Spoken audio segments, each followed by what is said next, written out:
I'm at the National Museum of the United States Air Force today to talk about this airplane. This is SAM 26000, better known as President Kennedy's Air Force One.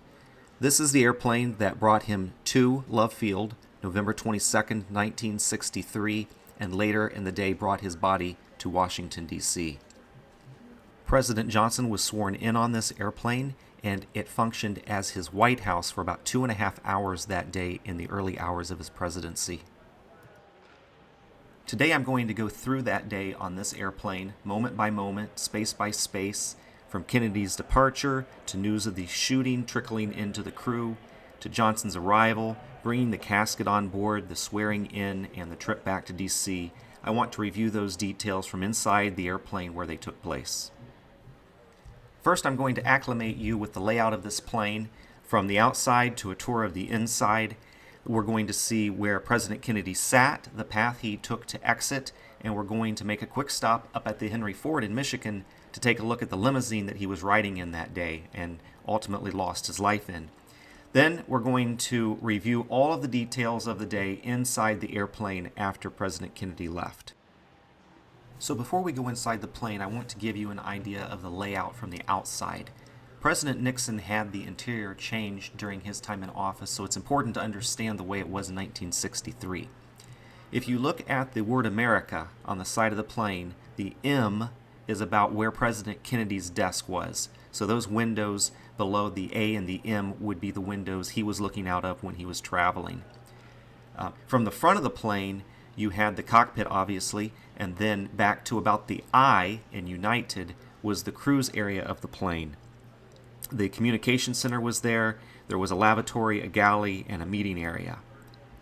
From that T back to about the space between of and America was the main seating area. This would have been for staff and press. There were meeting tables, an electric typewriter area for the secretaries, perhaps the press. From that space back to the I in America was the president's office, what they called the stateroom. His desk, a meeting table and chairs, as well as a sofa were in that area, and that's where the president worked, and on this day it's where President Johnson was sworn in.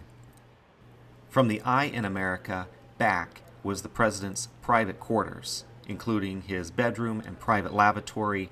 That's the bathroom in which Jackie used to finally wash her husband's blood from her face. Past that was an additional galley, lavatories, seating for the Secret Service, and this is the area that was modified to hold the president's casket for the return trip back to D.C. And so I'll climb up into the plane now and give you an idea of what it was like.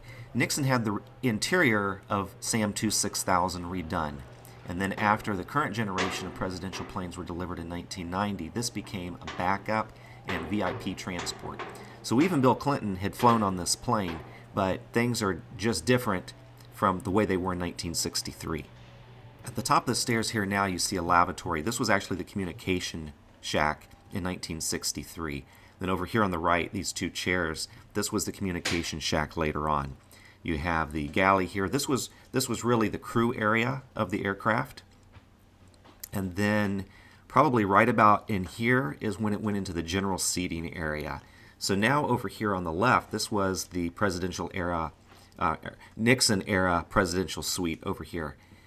This would have all been general seating. So general seating for the staff, for the press, possibly Secret Service. Right around in here you had some tables with electric typewriters, and then this table here in front of us with the blue chairs, that was about where the president's desk was. And then you have this table over here on the left. There was a table over here even back then. All this on the right would have been the president's office. There was a sofa right about here, and where this wall is, this would have transitioned into the president's bedroom. So this was his bedroom, his private lavatory, and then we get into the back of the aircraft where the Secret Service sat. Over here on the right is where we're going to talk about here in a few minutes, where they put the casket. Men and women lavatories in the rear of the plane there, and that's just kind of a layout of the interior. So this table here, this is about where the president's desk was in 1963. This is where Kennedy sat. These are the windows that he looked out. He would have exited the plane by getting up from these chairs, walking back through here. His bedroom and personal lavatory were over here on the left. So it's logical to think that he may have stopped in here to kind of freshen up, and then he would have gone out the back of the plane here. Over here on the right, though, this is where his casket was going to be in about 2.5 hours. So just kind of an eerie thing to think about, that he walked right past this spot. And then they came to the door. Jackie was in front of him, and then they would have departed this. Jackie first, followed by her husband, and they come out. They greet their guests, the adoring fans, so to speak, before getting into the presidential limousine.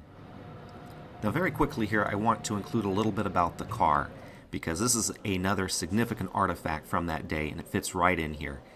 This is the limousine that they got into at Love Field, and the car they were riding in when he was taken from us. The car later had this hard top put on it. The armor was increased, thick bulletproof glass, bulletproof tires, bigger engine to support the increased weight, and then it was put back into service as a presidential limousine. After shaking hands with spectators, they approached the car. Governor Connally was already in the car. He opened the door from the inside, respectfully removes his hat, and Mrs. Kennedy enters the car, followed by her husband, and he sits down for the final time for the ride into Dallas.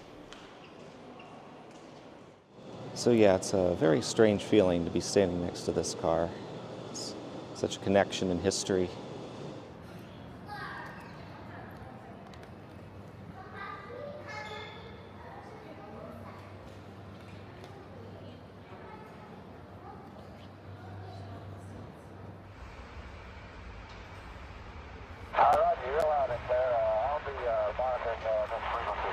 So back at the plane, let's talk about what's going on here after Kennedy leaves.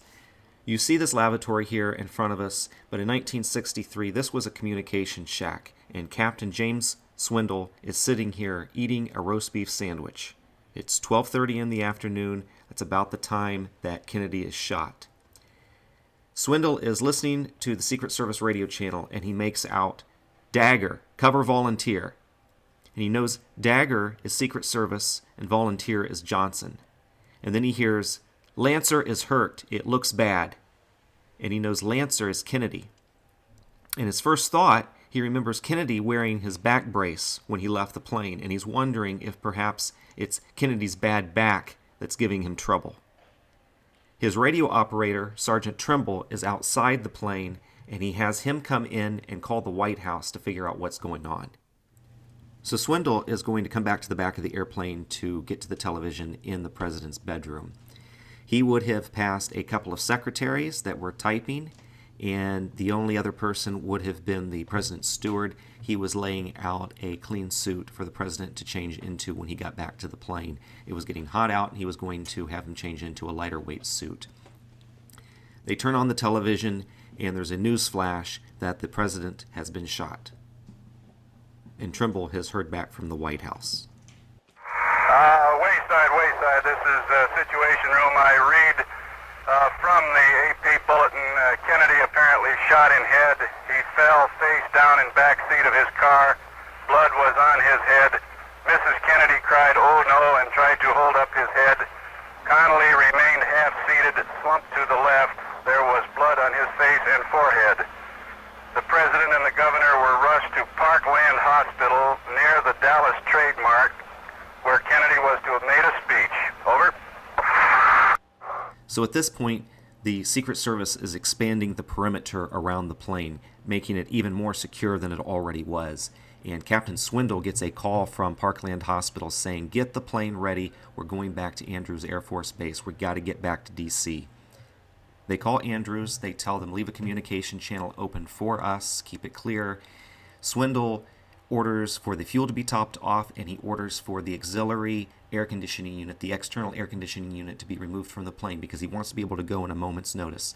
He has one engine running that's powering the electronics, but he doesn't want to burn off a lot of fuel, not knowing when they're going to leave. So he leaves the other engines off, and thus no air conditioning. So it's going to get hot in here. This is the situation room. I read you. We have report quoting Mr. Kilduff in Dallas that the president is dead. So about an hour has passed since the assassination, and there are 3 unmarked police cars that rush up. President Johnson is in the first one. He is rushed up the stairs into the airplane. And the first thing the Secret Service wants to do is close all of the window shades. They don't want to take a chance on a sniper out there being able to see the president inside the airplane. They don't know quite what's going on. Everybody's really on edge. They don't know if this is the beginning of a nuclear attack, somebody trying to disable the American government. They don't know if the Soviets are involved. They don't know if this is in connection with the Vietnam. They don't know if this is connection with the mob. They don't know what's going on. So they're really kind of scared. This is the first time, though, as they get the windows shut, the window shades down, that President Johnson is going to have some time to kind of start dissecting what's going on. And he is going to he's going to come back here to the back of the plane and start thinking about what his presidency is going to look like. How does he handle these next few hours? There's a lot going on in his mind. So Johnson wants to take the oath, but he's maybe not sure of all the legalities or the processes. So he wants to call the Attorney General to ask about the oath. The Attorney General of the United States is, of course, at this time, Bobby Kennedy, the brother of the now deceased president. So he orders a call to Bobby, who has just learned of the shooting. J. Edgar Hoover of the FBI had called him. J. Edgar Hoover and Bobby do not like each other, and Bobby and President Johnson do not like each other either. Johnson offers his condolences, though, before asking about the oath of office. Bobby doesn't know anything about the oath of office, but he says he'll check and get back to him. Now, it's not known what was said when Bobby called back. While a lot of the discussions that day are taped, this one seems to mysteriously be missing from history. Johnson says Bobby told him to go ahead and do the swearing in Dallas, and that's what Johnson would repeat. Bobby says, I need to do the swearing in here, so we can't leave the ground until I'm sworn in. Bobby Kennedy says he never said anything like that. But regardless of what was said, the call took place, and the wording of the oath was given, and the secretary typed it out, repeating it line by line to make sure she had the wording exactly right. Now, Johnson has a friend in town who's a federal judge, Sarah T. Hughes, and he wants her to do the swearing in for him. She will become the first woman to ever swear in an American president. They call her, and she gets in a car to be escorted to Love Field. At about 2:15, there is a white hearse that pulls up to the back of the plane with President Kennedy and Mrs. Kennedy inside. Now, these, of course, are not the stairs that would have been at that airport that day, but the casket would have been carried by the Secret Service. Jackie's close behind the casket, and they carry the casket to this door. It's 600 pounds, made of bronze, and it will not fit through this door.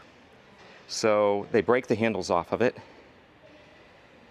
and they get it in here. Now you can see you're not going to get a casket to pivot through here the way it's configured. This bulkhead was here, and so they cut it away. And this is, I believe, the only scar on the airplane that is proof positive that it was involved in that historic day, November 22nd, 1963. They took a saw to this bulkhead, and they cut it here, this line, and you can see there's some aluminum trim dressing it up now. But they never replaced it. They just covered up the scar, and they cut it down through there, and they removed this piece of the bulkhead, as well as 2 rows of seats. So these 4 seats were the seats that were here at the time. I'm sure that these are different from what had been here in 1963. They were removed. So the casket came in here through the door, pivoted around, and was stowed here. Nobody ever photographed the casket in the rear of the airplane. So the Johnson people and the Kennedy people are now on board, both surprised to see the other. The president's here because it's the president's plane, and the Kennedys are here because it was their plane. Jackie walks past her husband's casket, comes down here where her bedroom had been, and is surprised to see President Johnson in her room, and depending on the story, perhaps even sitting on the bed talking to aides who are using it as a meeting room. Johnson is really embarrassed about this.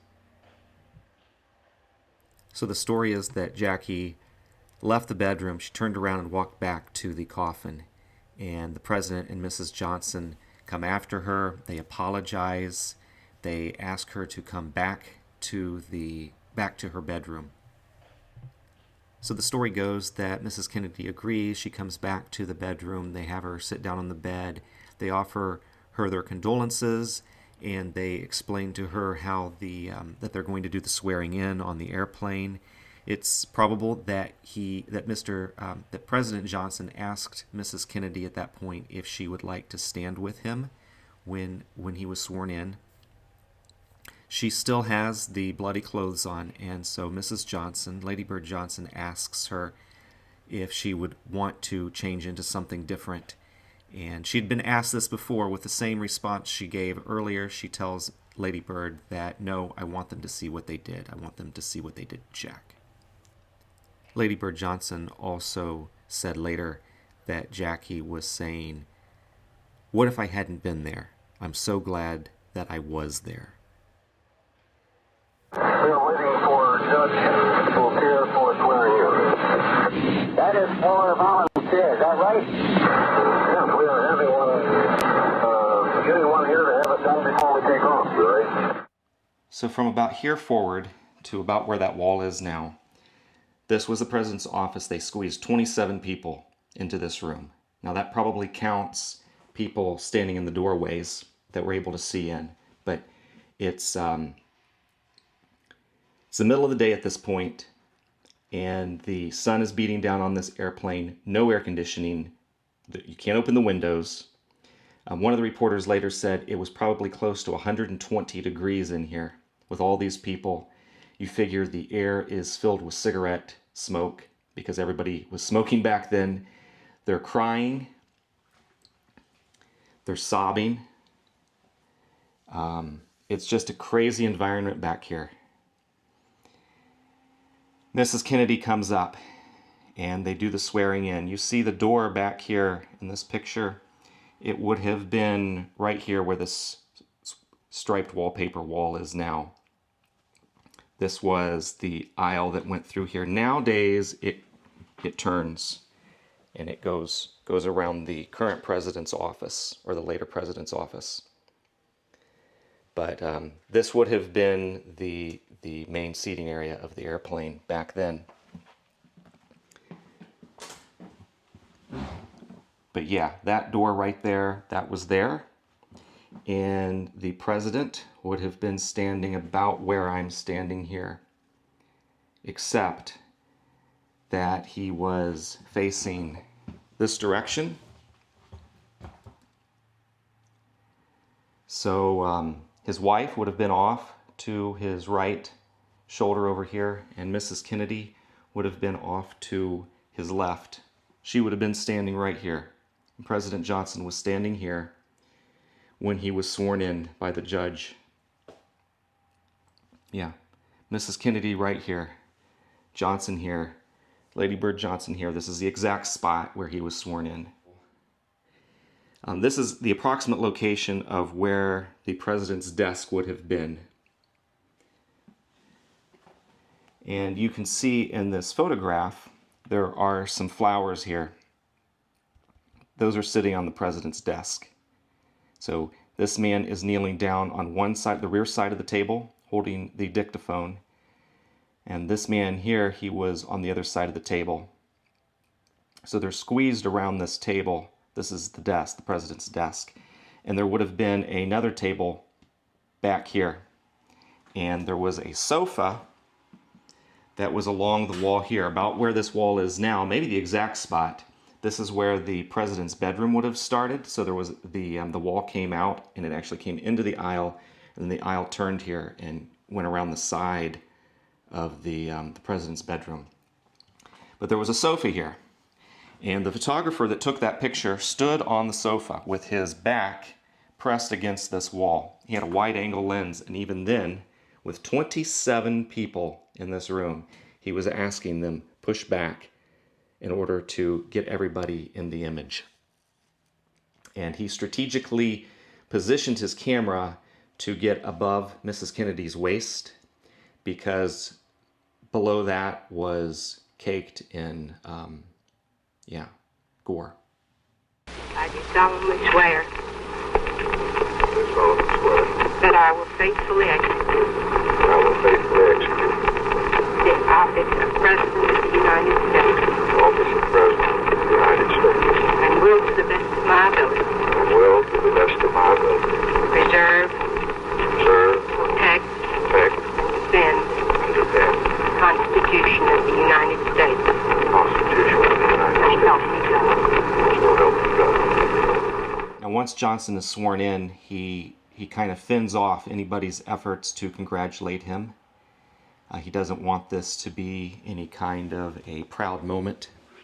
He has Mrs. Kennedy in here. He has the President Kennedy's staff. A lot of those people are in here. And it's a somber occasion, and everybody's sort of in shock.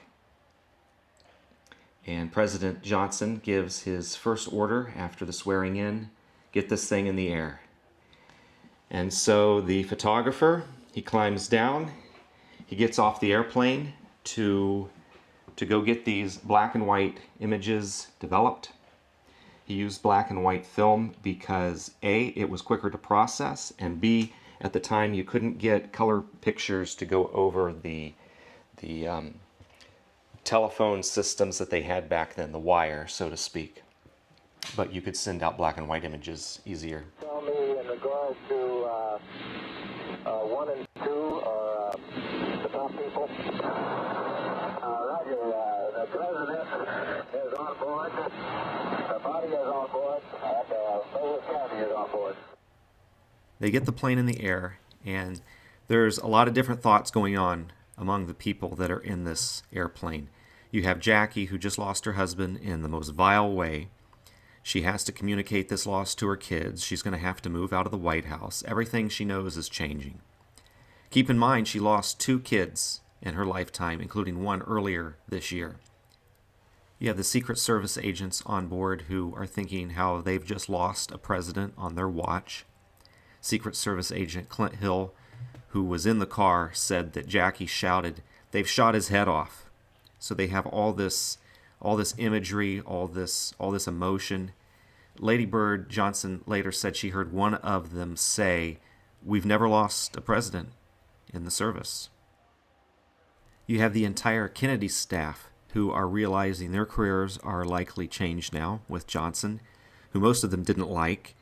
And you have the Johnson people realizing their roles have been elevated, and people are jockeying for position. And you have Johnson himself, who is starting his presidency aboard the plane, thinking through everything from, are we under attack, to how do I show we're still in power, how do I get the optics of this right to the people of the United States and the people of the world. How do I keep Robert Kennedy, who hates me, from trying to do something to keep me from being president? That was later admitted by Johnson, that he felt Bobby would do anything he could to keep him from being president. Johnson's first speech to be delivered when they arrive is written on this airplane. They're dodging storms above Arkansas. They're trying to decide where Johnson goes when he gets back. Some say to the White House.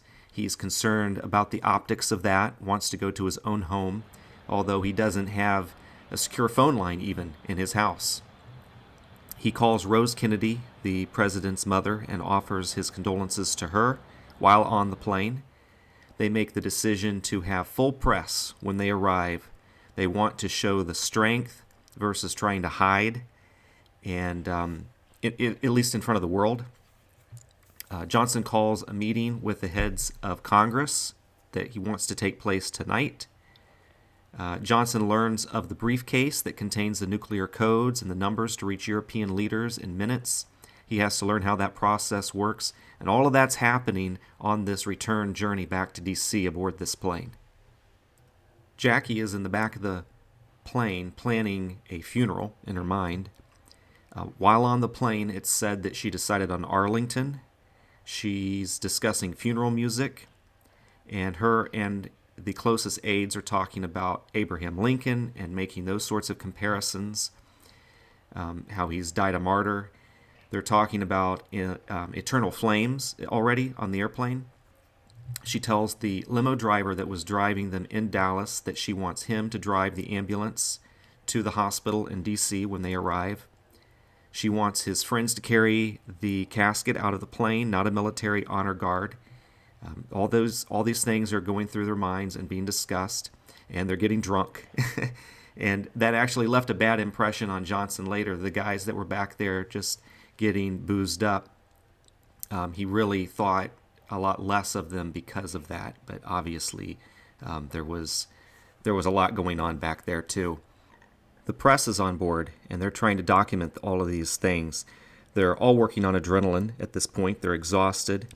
They later mention that there is constant crying on board, and nobody ever lifts the window shades. They're in darkness. When the plane lands and the door opens, Bobby Kennedy boards through the front door looking for Jackie. Where's Jackie?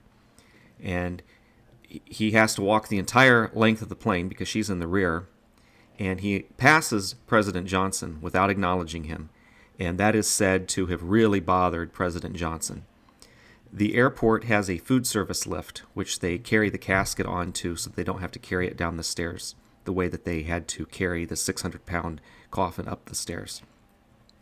Jackie and Bobby and the staff go down with the casket while Johnson is still on board. And Johnson later said that he expected that he would be exiting with them. So again, he felt slighted, which is this common theme, it seems. Johnson versus the Kennedys, this whole theme kept playing out throughout the day and throughout the years after this. I feel like I learned a whole lot in studying this day. There are, of course, numerous versions of some of these stories, some of these events, and you kind of have to sort through them and figure out what seems most logical. I've been on this plane on numerous visits to this museum, and I just had all these questions. I knew that this was the plane that Kennedy used that day, but I had so many other questions about what all was going on. And so that's why I went down the path of making this video. So I enjoyed learning about it, and I hope you enjoyed it, and I'll see you down the road. I ask for your help and God.